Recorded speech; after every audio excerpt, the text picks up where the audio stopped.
എല്ലാ സുഹൃത്തുക്കളും ലൈഫ് വിഷനിലേക്ക് സ്വാഗതം ചെയ്യുന്നു. ഞാൻ GK തുമ്പക്കാരൻ. എല്ലാവർക്കും നല്ലൊരു ദിവസവും നേർന്നു. വളരെ സന്തോഷകരമായ ഒരു വീഡിയോ ആണ് ഇതിലൂടെ ഞാൻ ജനങ്ങളിലേക്ക് എത്തിക്കുന്നത്. ഇലക്ഷൻ കഴിയുന്നതിന് മുൻപേയും അതിനുശേഷവും എൻ്റെ വീഡിയോയിൽ സൂചിപ്പിച്ച ചില കാര്യങ്ങളുണ്ടായി. അത് പ്രായോഗികമായി ഒരു മന്ത്രി നിർവഹിച്ചിരിക്കുന്നു. മറ്റാരുമല്ല, നമ്മുടെ ആരോഗ്യമന്ത്രി ശ്രീ K. മുരളീധരൻ.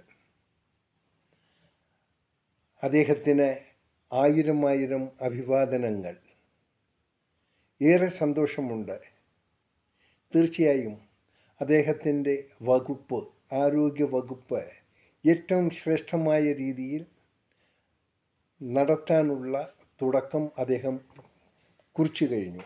എൻ്റെ വീഡിയോയിൽ ഞാൻ പറഞ്ഞിരുന്നത്, ഏത് വകുപ്പ് മന്ത്രിമാരും അവർക്ക് ലഭ്യമാകുന്ന വകുപ്പുകളുമായി വലിയ ഒരു നോളജ് ഉണ്ടാകണമെന്നില്ല.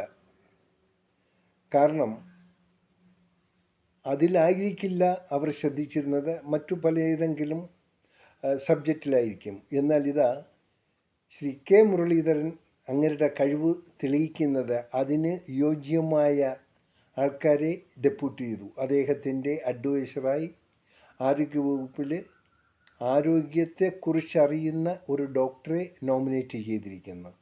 വളരെ സന്തോഷമുള്ളൊരു കാര്യമാണ്. ഇതാരും ചെയ്യാത്തൊരു സംവിധാനമാണ്. കേരളത്തിൽ ആദ്യത്തിൽ അങ്ങനെയുള്ള ഒരു ദീപം കൊളുത്തിയ അദ്ദേഹത്തിന് ഒരിക്കൽ കൂടി നന്ദി പറയുന്നു. എത്ര നന്ദി പറഞ്ഞാലും മതി വരില്ല.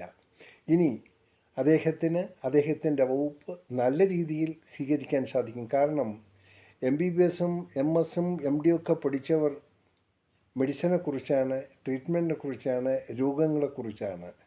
അത് മന്ത്രിമാർ പഠിച്ചിരിക്കില്ല. ബട്ട് അവർക്ക് കിട്ടുന്ന വകുപ്പുകളെ നല്ല രീതിയിൽ നടത്തിപ്പിക്കാൻ, അതിന് ആ വകുപ്പിനെക്കുറിച്ച് പ്രായോഗികമായി അറിയുന്നവരാക്കി കഴിഞ്ഞാൽ വകുപ്പ് മന്ത്രിക്ക് ജനങ്ങളുടെ ശ്രദ്ധ നേടാനും നല്ല രീതിയിൽ അവർക്ക് വേണ്ട സൗകര്യങ്ങൾ ചെയ്തു കൊടുക്കാനും സാധിക്കും.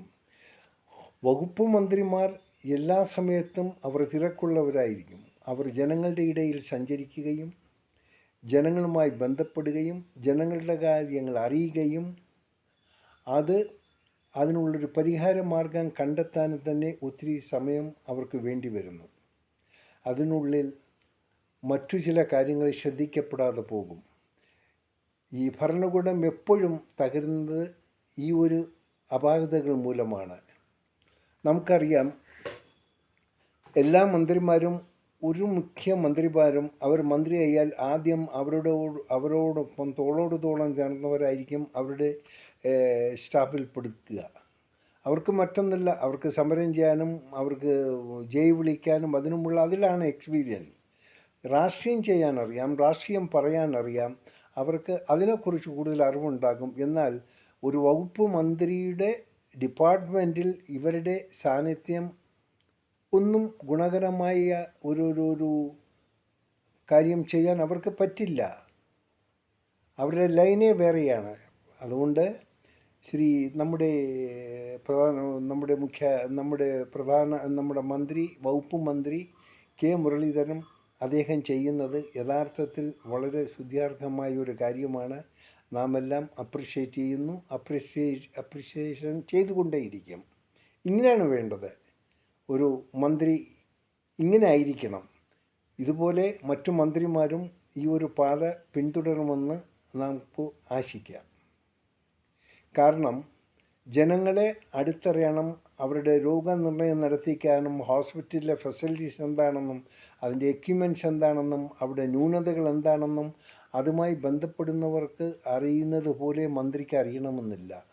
മന്ത്രിയെ വിവരങ്ങൾ ധരിച്ചാൽ അദ്ദേഹം അതിനെപ്പറ്റി സ്റ്റഡി ചെയ്ത് കൂടിയാലോചിച്ച് അത് പാർലമെൻറ്റിൽ പ്രസൻറ്റ് ചെയ്യുകയും അസംബ്ലി പ്രസൻറ്റ് ചെയ്യും, അതിനുള്ള ഫണ്ട് സാങ്ഷൻ എടുക്കുകയും നല്ല രീതിയിൽ നടത്തി പോകുന്ന അത് നല്ല രീതിയിൽ നടത്തിക്കാൻ സാധിക്കുകയും കഴിയുന്നു.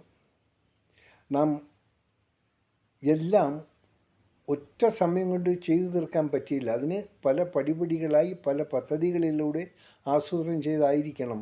നമുക്കറിയാം, കുത്തഴിഞ്ഞ് കിടക്കുകയാണ് നമ്മുടെ ആരോഗ്യരംഗം. അതിനെ ഒന്ന് യോജിപ്പിച്ചെടുക്കണമെങ്കിൽ കുറച്ചധികം ബുദ്ധിമുട്ടണം. അതിന് വളരെ ഹാർഡ് വർക്ക് ചെയ്തെങ്കിൽ അതിനൊരു ലെവലിൽ കൊണ്ടുവരാൻ പറ്റും. അല്ലാതെ ഈ പഴയ മന്ത്രി പോയി മൈതാന പ്രസംഗം കപ്പലിൻ്റെയും കപ്പലിത്താൻ്റെയും കഥകൾ പറഞ്ഞ് നടക്കുന്ന അല്ല പ്രാധാന്യം. അവസാനം എന്ത് പറ്റി? എല്ലാം തകർന്ന് അടിഞ്ഞു. അവരെന്തെങ്കിലും ചെറിയ പണികൾ ചെയ്തിട്ടുണ്ടെങ്കിലും അതും അവരുടെ മറ്റു ചില വർക്കുകൾ മൂലം അവർ ചെയ്ത നല്ല കാര്യങ്ങളും മനുഷ്യൻ മറന്നുപോയി. തീർച്ചയായിട്ടും അതേ അങ്ങനെ സംഭവിക്കുള്ളൂ. നമ്മൾ ഒരു വകുപ്പിനെ സംബന്ധിച്ചിടത്തോളം അതിൻ്റെ ആദ്യം മുതൽ അവസാനം വരയ്ക്കും അതിൻ്റെ കണ്ടിന്യൂറ്റി ഉണ്ടാകാനുമുള്ള ഒരു ശ്രദ്ധ മന്ത്രിമാർക്കുണ്ടാകണം. മന്ത്രിമാർ അത് ശ്രദ്ധിച്ചിരിക്കണം. പക്ഷേ തിരക്ക് പിടിച്ച് അവരുടെ ഓരോ കാര്യങ്ങളിലും അവർക്ക് ചില കാര്യങ്ങൾ വിട്ടുപോകും. ആ വിട്ടുപോണ കാര്യങ്ങളെ ഓർമ്മയിൽ കൊണ്ടുവന്ന് അതിനെ ബാലൻസിങ് ചെയ്യണമെങ്കിൽ ആ വകുപ്പുമായി ബന്ധമുള്ളവർക്ക് മാത്രമേ സാധിക്കൂ. സോ ജനങ്ങൾ സന്തോഷവരാണ്, അവർക്ക് വേണ്ടത് ലഭ്യമാകും. നമുക്കറിയാം, പഴയ കാലത്ത് സത്യങ്ങൾ വിളിച്ചു പറഞ്ഞ ഡോക്ടറിന് ഉണ്ടായ അനുഭവങ്ങൾ അദ്ദേഹത്തിനെ ഒത്തിരി മോശമായ രീതി ചിത്രീകരിച്ചു. സത്യസന്ധമായ ഒരു ഡോക്ടറിനെ സത്യസന്ധത അല്ല കാണിച്ചത്. അദ്ദേഹം മറ്റെന്തോ ദുരുദ്ദേശം എന്ന് പറഞ്ഞ് പഴയ കാലത്തെ ആരോഗ്യമന്ത്രി അടക്കം ആ ഡോക്ടറിനെ ടാർണിഷ് ചെയ്യാൻ ശ്രമിച്ച കാര്യങ്ങളെല്ലാം നാം ആരും മറന്നുപോയിട്ടില്ല. അതുകൊണ്ട് നാം ശ്രീ കെ മുരളീധരൻ അദ്ദേഹത്തിൻ്റെ കഴിവ് ഏതാണ്ട് തെളിയിക്കാനുള്ള ആ തുടക്കം കുറിച്ചു കഴിഞ്ഞു. അത് വലിയ അഭിമാനകരമായ ഒരു കാര്യമാണ്. അദ്ദേഹം നമ്മുടെ മുൻ ചീഫ് മിനിസ്റ്ററായ കെ കരുണാകരൻ്റെ മോനാണ്. അദ്ദേഹത്തിൻ്റെ മിടുക്കും അച്ഛൻ്റെ മിടുക്ക് മോനിലും ഉണ്ടായിട്ടുണ്ട്. അതിൽ കൂടുതൽ അദ്ദേഹം മുന്നോട്ട് പോകും. അദ്ദേഹത്തിൻ്റെ എല്ലാ പ്രവർത്തനങ്ങൾക്കും പൊതുജനങ്ങളുടെ സപ്പോർട്ടുണ്ടാകും, പൊതുജനങ്ങളുടെ പ്രാർത്ഥനയുണ്ടാകും, പൊതുജനങ്ങളുടെ സന്തോഷം ഉണ്ടാകും. ഇത് ചെറിയൊരു കാര്യമല്ല അദ്ദേഹം തുടങ്ങി വെച്ചത്. ഇതുപോലെ പല മന്ത്രിമാരുമുണ്ട്. അവർക്ക് അറിയാത്ത വകുപ്പുകളാണ് കിട്ടിയിരിക്കുന്നെങ്കിലും അവർക്കും ഈ പാത തുടരാം. അതിന് നമ്മുടെ ശ്രീ കെ മുരളീധരൻ അവർ കാണിച്ച ആ പാത തുടർന്നാൽ നല്ലൊരു ഭരണം നമുക്ക് കാഴ്ചവെക്കാൻ പറ്റും. ഈ ഭരണത്തെ ആരും അട്ടിമറിക്കില്ല. എന്നാൽ എല്ലാ വകുപ്പ് മന്ത്രിമാരോടും ഈ മന്ത്രിസഭയോടും പറയുന്നത്, ഏറ്റവും കൂടുതൽ ശ്രദ്ധിക്കേണ്ടത് പ്രതിപക്ഷത്തെയാണ്. അവർക്ക് യാതൊന്നുമില്ല. അവർക്കാകെ ഉള്ള ഒരു ആയുധമെന്ന് പറയുന്ന സമരം, നിരാഹാര സമരം, റോഡ് തടയുക, ഇങ്ങനെയുള്ള എല്ലാ കോപ്രായങ്ങളും അവർ കാണിച്ചുകൊണ്ടിരിക്കട്ടെ. പക്ഷേ ജനങ്ങൾക്കറിയാം എന്താണ് സത്യമെന്ന്, യാഥാർത്ഥ്യമെന്ന്. അത് തീർച്ചയായിട്ടും മനസ്സിലാക്കി നമ്മുടെ മറ്റു മന്ത്രിമാരും പ്രവർത്തിച്ചാൽ ഒരിക്കലും ഈ മന്ത്രിസഭ മാറില്ല. പിന്നെ നമുക്ക് വേണ്ടത് നല്ലൊരു പ്രതിപക്ഷമാണ്. നമുക്ക് വേണ്ട നല്ലൊരു പ്രതിപക്ഷമല്ല, നമ്മുടെ വീട്ടിൽ സമരപക്ഷമാണ്. ഈ പ്രതിപക്ഷത്തിൽ നിന്നും കാതലായ കാര്യങ്ങളൊന്നും നമുക്ക് കിട്ടില്ല. നല്ലൊരു സ്ട്രോങ് പ്രതിപക്ഷമുണ്ടായാൽ അവർ നല്ല കാര്യങ്ങളെ പ്രസൻറ്റ് ചെയ്യും. അതിനെ കറക്റ്റ് ചെയ്യാൻ ഭരണപക്ഷത്തിനും സാധിക്കും. അതെന്തായിരുന്നാലും കേരളത്തിന് സാധ്യമല്ല. കാരണം ഇവിടെ ഇരിക്കുന്ന പ്രതിപക്ഷം അത്ര കണ്ടുള്ള ഒരു കാര്യങ്ങൾ ചെയ്യില്ല. അവർ സമാധാനം ഇല്ലാതാക്കാനും പബ്ലിക്കിന് തടസ്സങ്ങൾ സൃഷ്ടിക്കാനും മാത്രമേ അവർക്കറിയൂ. അവർ ആൾറെഡി പറഞ്ഞു കഴിഞ്ഞു, ഞങ്ങൾ ഇത്രയും നാൾ ഉറങ്ങിക്കിടക്കാതെ ഞങ്ങൾ ദേ വരുന്നു, ഞങ്ങൾ തുടക്കം കുറിക്കും, ഞങ്ങൾക്ക് വേറെ ഇതല്ലാതെ മറ്റു തൊഴിലും അവർക്കില്ല.